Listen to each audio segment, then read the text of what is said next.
You spend a lot of time discussing the reason we were created as humans and why we are here. How about the meaning of life? Why did life come to us? I believe that we are here to struggle and grow. We aren't here, in my opinion, to be content. Because of this, I've always found it annoying and frustrating when we keep going back to the happy argument. When someone goes, "Oh, but I want to be happy." Why? Why? Why do you want to sit there and laugh? You were happy your entire childhood. That's your happy days. You're allowed to be happy. That's it. It's all over now, right? You're a man. You have responsibilities. I think we're here to do important things, and important things are going to be difficult, and they're going to be hard, and you're going to get frustrated. But it is this that gives you meaning.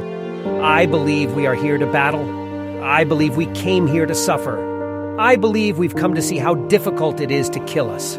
Going through awful things, living through them, and coming out the other side is one of the most amazing aspects of being human. I believe that if you realize what life is actually about, there is no emotion that isn't joyful. The only emotional state that may be considered harmful is feeling nothing at all. However, if you're sitting at home and truly heartbroken, at least you're experiencing something. Do you believe God created us? So why did God give us a struggle? Because if you don't struggle, you won't learn. God created us to learn and understand ourselves, other people, and the world. And what did I say earlier? I stated that you cannot learn a lesson without experiencing pain. So you have to work hard to learn anything. There are only two ways to learn, the hard way or the harder way. If you're smart, you can learn the hard way, but in my experience, 99% of the world only learns the hardest way possible. If you want to feel happy, content, and stable within yourself, you must live true to God. I'm not saying you can't drink a little alcohol or party or have a little fun, but you must be a good person. I don't believe in the societal paradigms that have been used to construct this concept of happiness. I don't believe or subscribe to the idea that happy and sad are currently unknown to the majority of the population. I believe that if you are not completely distraught, you are happy. You're a happy person. Yes, it's like saying gray is a shade of black. No matter how light the gray is, it is still a shade of black. And unless you've been through an event which hopefully doesn't happen too often, such as the death of a family member or something truly destructive and detrimental to your mindset. Aside from these events, which should only occur a few times in your life, you should be happy if you are not crying or paralyzed in silence as a result of the absolute magnitude of a detrimental circumstance or the absolute magnitude of a negative event. So the short answer is that I'm always happy. I don't believe in unhappiness. I don't believe in not telling myself that I'm happy.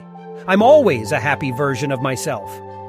And the biggest is this idea of chasing happiness and always being concerned and preoccupied with how happy you are.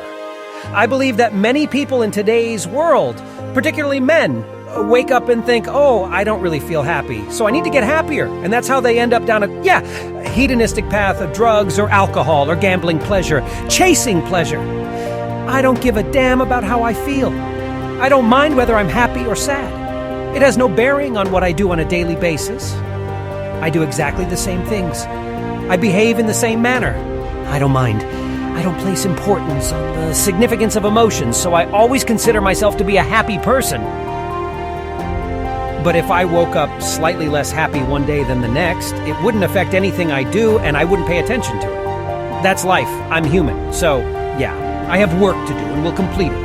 That's all there is to it. There is also no light without darkness, and no joy without pain. A rainbow cannot exist without some rain. No matter how hard you try to pursue pleasure and happiness, there will be dips and troughs, come downs and downtrends, and the juxtaposition between the time you are laughing your head off and acting skittish like a child and the time you feel depressed.